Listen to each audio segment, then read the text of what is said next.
Judge Frollo. In Disney's 1996 The Hunchback of Notre Dame, Judge Claude Frollo's villainy begins with cold-blooded murder on the steps of Notre Dame Cathedral. While pursuing Romani people through Paris, Frollo chases a mother carrying her infant son. When she reaches the cathedral seeking sanctuary, Frollo strikes her down, killing her instantly. Upon seeing the baby's deformed appearance, Frollo believes the child is demonic and attempts to drown him in a nearby well.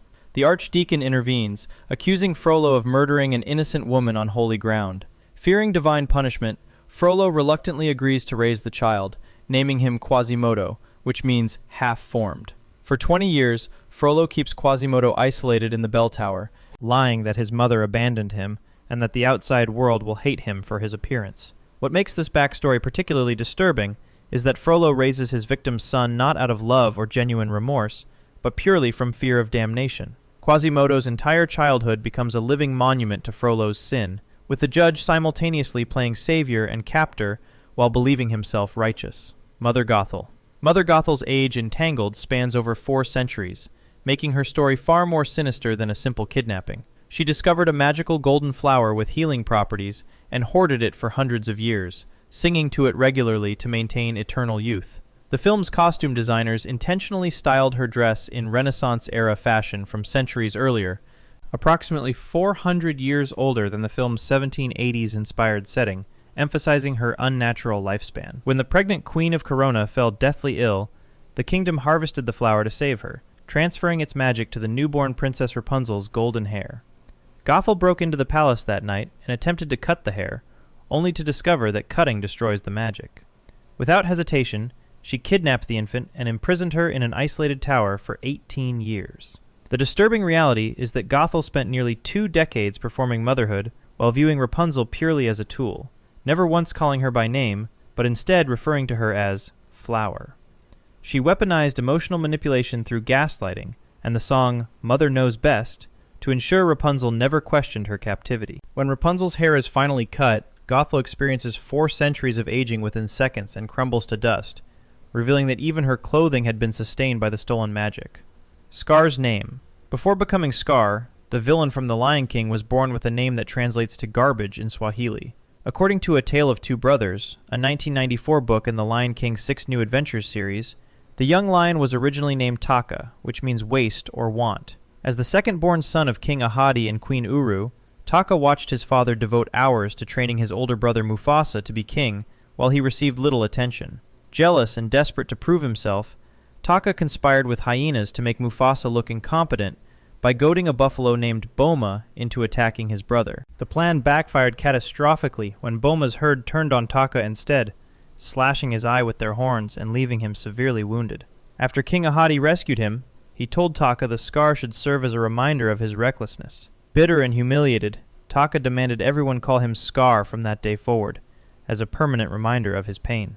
What makes this backstory deeply disturbing is the implication that Scar was essentially named Trash from birth, creating a self-fulfilling prophecy where the rejected, neglected son embraced his family's low expectations and transformed his physical and emotional wounds into his identity. Lady Tremaine. Cinderella's stepmother became cruel through devastating loss compounded by cruel rejection. In Disney's 2015 live-action Cinderella, Lady Tremaine's backstory reveals she was previously married to Sir Francis Tremaine and had 2 daughters before he died, leaving her widowed and financially vulnerable. Desperate to provide for her daughters, she married Ella's father, seeking security and perhaps hoping for genuine affection. However, during what should have been a happy marriage, she overheard her new husband telling Ella that he still deeply loved and missed her deceased mother. This private conversation shattered any hope Lady Tremaine had of truly belonging in this family, confirming she could never replace Ella's mother in her husband's heart. Shortly afterward, her second husband died during a business trip, making her a widow twice over. The disturbing element of her backstory lies in how grief and jealousy transformed her. Ella became a living reminder that Lady Tremaine was never truly wanted or loved in this home. In one devastating scene, when Cinderella desperately asks, "Why are you so cruel?" Lady Tremaine begins to answer, "Because you are young and innocent and good," and before stopping herself, unable to finish admitting her consuming envy of everything Ella represents, that she herself has lost. Ursula's Exile. The sea witch from The Little Mermaid once lived in King Triton's palace before years of isolated exile twisted her into villainy. While the 1989 animated film never explains her banishment, the 2008 Broadway musical and 2023 live-action remakes reveal Ursula is King Triton's sister, making her Ariel's aunt. When their father Poseidon died, Triton received the powerful trident while Ursula received a magic nautilus shell, and the siblings were meant to rule the seas together.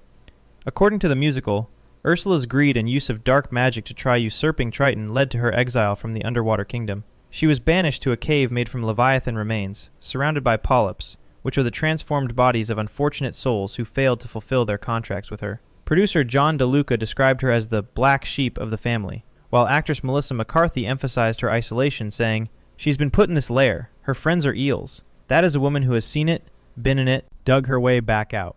What makes this backstory disturbing is imagining decades or possibly centuries spent completely alone in a corpse-filled cave with only moray eels for companionship, watching her family enjoy palace life while she's forgotten. This isolation transformed her desire for power into an obsession, and her targeting of Ariel represents deeply personal family revenge. Cruella's trauma. Disney's 2021 Cruella provides a shocking explanation for the villain's Dalmatian obsession by making the dogs literal instruments of murder. Young Estella witnesses her adoptive mother Catherine's death when she's approximately 12 years old, after Catherine brings her to a mansion seeking financial help from the wealthy Baroness von Hellman.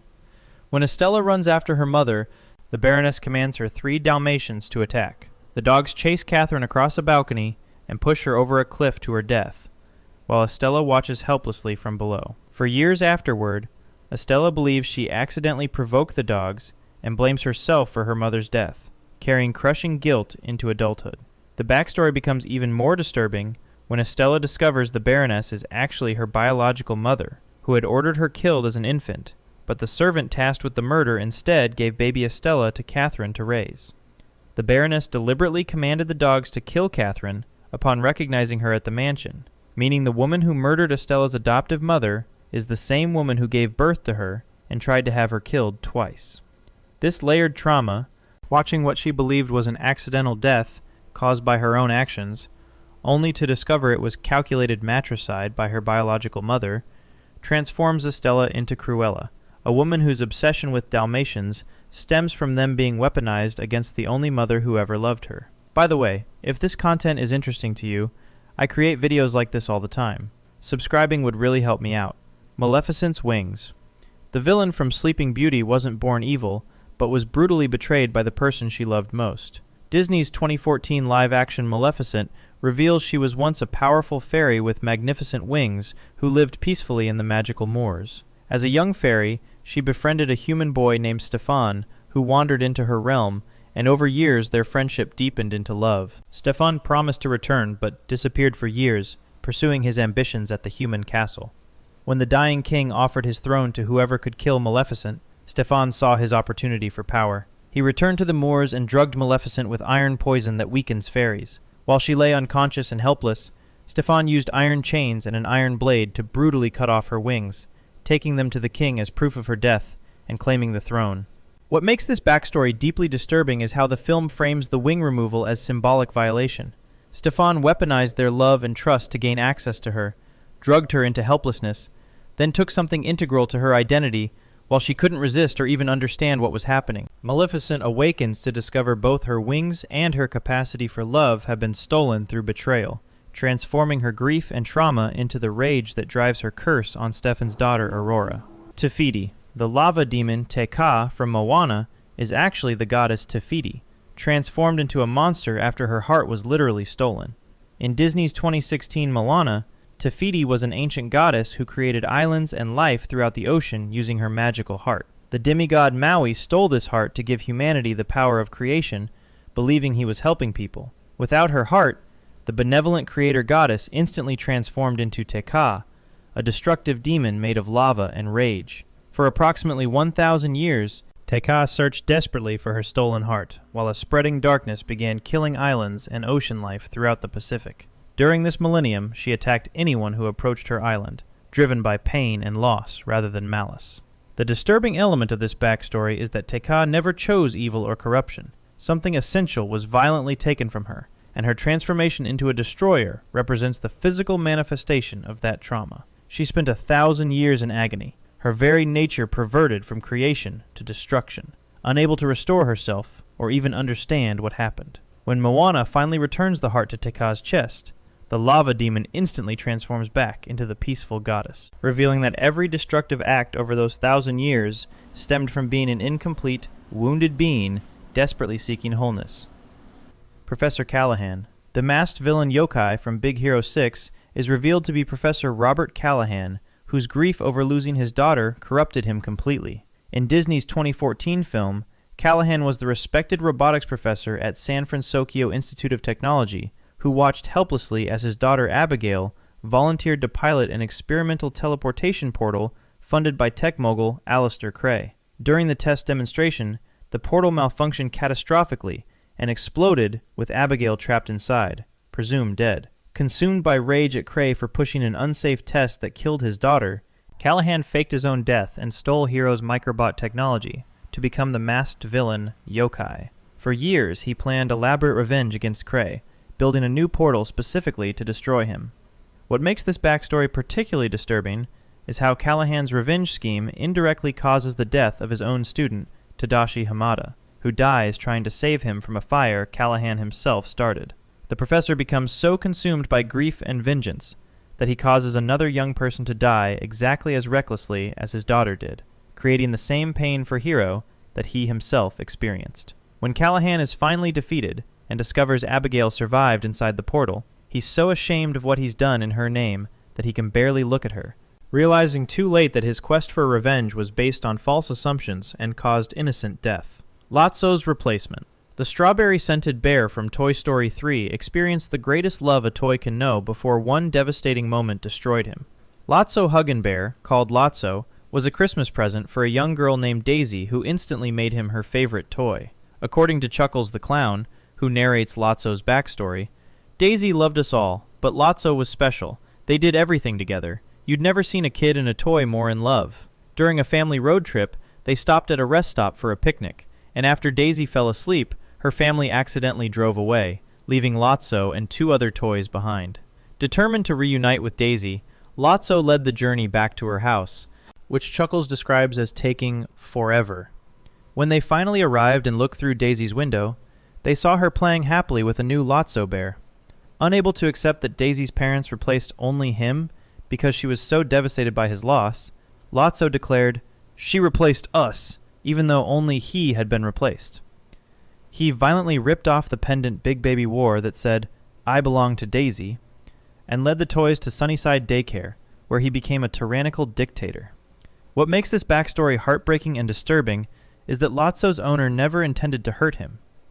Being replaced was actually proof of how much Daisy loved him, but Lotso interpreted this love as betrayal, transforming his heartbreak into cruelty that he inflicted on every new toy that arrived at Sunnyside. Syndrome's Rejection. The villain from The Incredibles was once an innocent child whose hero worship turned to murderous hatred after one brutal rejection.